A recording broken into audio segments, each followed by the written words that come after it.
Talking about mental health stigma and why it is so dangerous for the church. Really, it's dangerous for anybody, which is why first we're going to talk about the actual stigma around mental health, but we're definitely going to get into why it's dangerous for the church, okay? Hi guys, and welcome back to my YouTube channel. My name is Aisha Marie Buffet. My clients call me Coach Marie. I am a certified Christian life coach. I specialize in mental health coaching, breaking the self-sabotage curse or cycle, and also helping queens of God repair that relationship with themselves, whether that's self-care, self-trust, self-worth, self-esteem, all of that good juicy stuff, and of course really getting grounded in their identity in Christ. But anyway, welcome to my channel. If you're new, please subscribe, like this video if you like it, and let's get right into the video.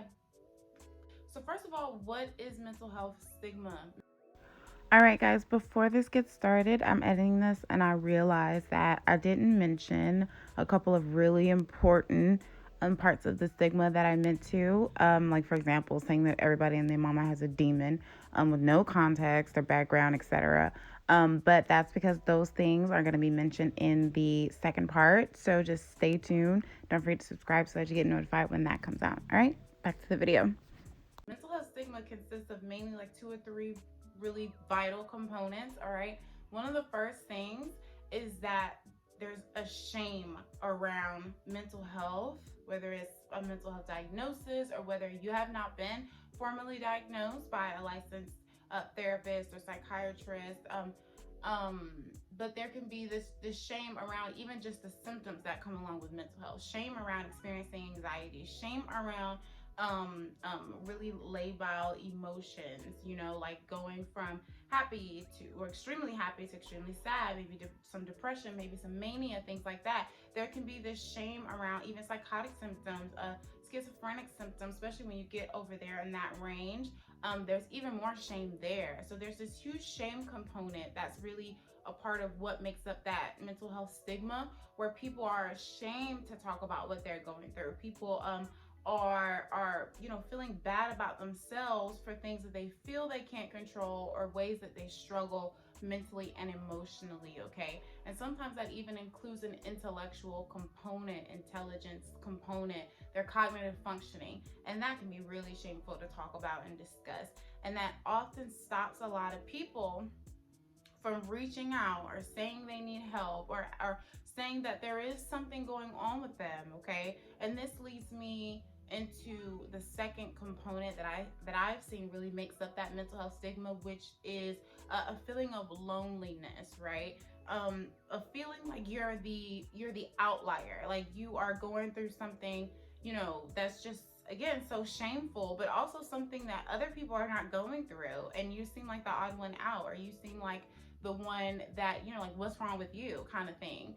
And unfortunately, I think this comes from a lot of lack of transparency, because so many more people are dealing with some of the things that you're dealing with than you think. It's just not everyone talks about it. Again, that shame. And not everyone is willing to be open and honest, especially in today's world of social media and highlight reels. Not everyone's willing to be open and honest about when they're feeling depressed, or how often they feel depressed, or the anxiety they're going through. People make jokes about it, but jokes are jokes. Like, it's more easy. It's easier to joke that anxious than it is to really say, like, no, I'm dealing like with a crippling amount of this thing that stops me from doing this and that and this and that and this and that, and it's like really hard for me to manage. Like, it's easier to joke because it feels like, that you're alone again, that you're not like other people, in a bad way. And that's so unfortunate, because that loneliness, or that isolated feeling, that it's just you dealing with, like, something you really don't want to deal with, something that you feel is shameful, going back to the first point, that can really stop people from opening up about what's going on with them, and opening up and asking for help, okay?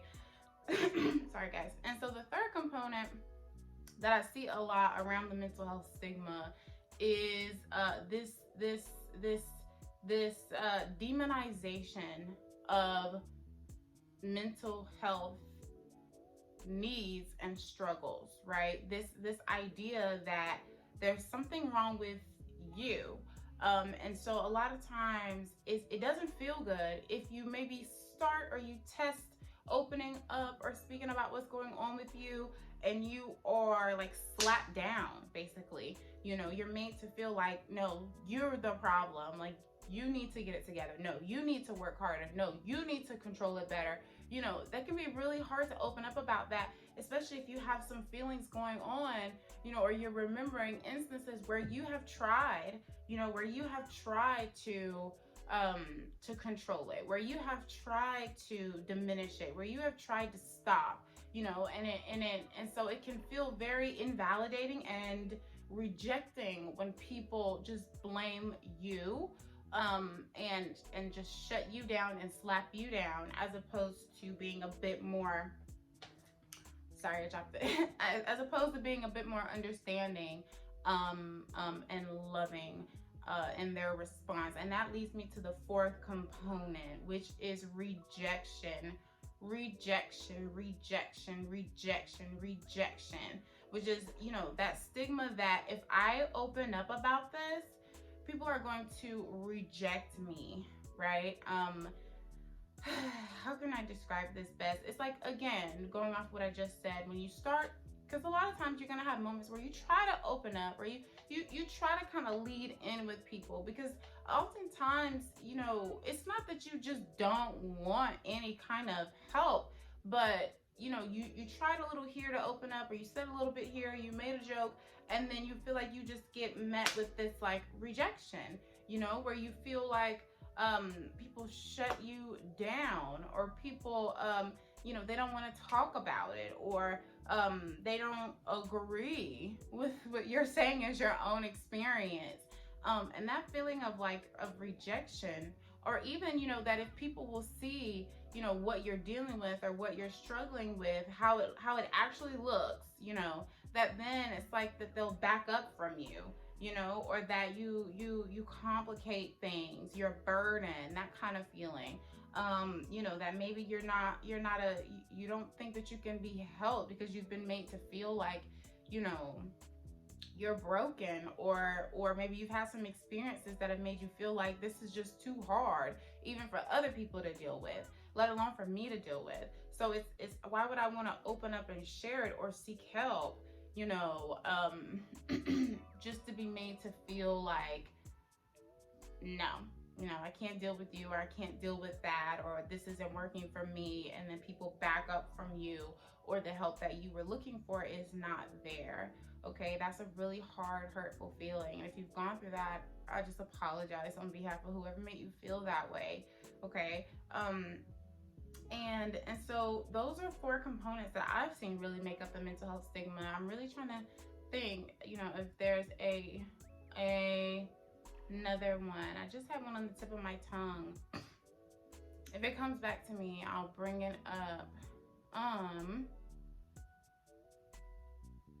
Because part of that rejection is people invalidating your experience, what you're going through, saying, no, that's not happening. And in the church, we could be so guilty of this. No, that's not happening. You know, no, it's not that bad. Like, who wants to hear that when they're opening up about something as vulnerable as what they're going through mentally and emotionally? Nobody wants to hear that. That is not a good feeling, right? To be made to feel like, no, you're crazy. You don't even understand what's going on with you. Let me tell you what's going on with you. Okay, that's not a good way to respond. And it can create this stigma around reaching out or asking for help. And then the final component I see often with the mental health stigma that makes up kind of like this stigma is like frustration or hopelessness. That, you know, I don't want to take the chance again. Because of these other components we discussed, I don't want to take the chance again, right? What if they do reject me? What if they do shut me down? What if, you know, what if they totally don't relate and I am alone, you know? Or what if I take the chance and I open up and I, you know, talk to someone, or I seek treatment and they don't help me, or they can't help me, and it doesn't get better. I just wasted time, money, etc. And I'm still not feeling better, or I feel like that person didn't get me, or I feel like that person didn't treat me well, even though they were supposed to. And that's a hard feeling in of itself. I know all of these components that I've discussed very well. If you guys haven't seen my testimony, my mental health testimony, make sure you go watch that video. It's on my channel. I've definitely experienced all of those components, and They don't feel good, and they definitely can act as deterrents to even acknowledging or opening up about what you're going through. And definitely they can act as deterrents for, asking for help. A lot of my clients explain to me the same kind of experiences I've had, that made it hard, that when they finally got to me and working with me, it was a relief. They almost couldn't believe it, right? And so that mental health stigma, it can be so powerful because it can stop you. It can cause you to self-sabotage. It can cause you to isolate. It can cause you to hold up and suffer in silence, right? As opposed to taking the chance again, running the risk again. And my heart just breaks. My heart breaks for you. And I want to encourage you to push past the stigma, even in little ways, and find people that genuinely care for you and are emotionally safe for you to open up to and speak with. And please begin to be honest and open and get that off of your chest of what you've been dealing with. If you want to talk with me, my information will be in the description. You can email me. But there are people out there who will not meet you with those same components of the stigma that we just discussed. There are, and it's okay. It's okay. Like I said earlier, so many more people are dealing with the things that you're dealing with than you realize, right? It's so many people struggling to be open and honest about the mental and emotional struggles that they're going through. And it ranges from severe depression and going through that all the time and feeling certain types of ways, but it also can range to just, finding that you get kind of really anxious sometimes,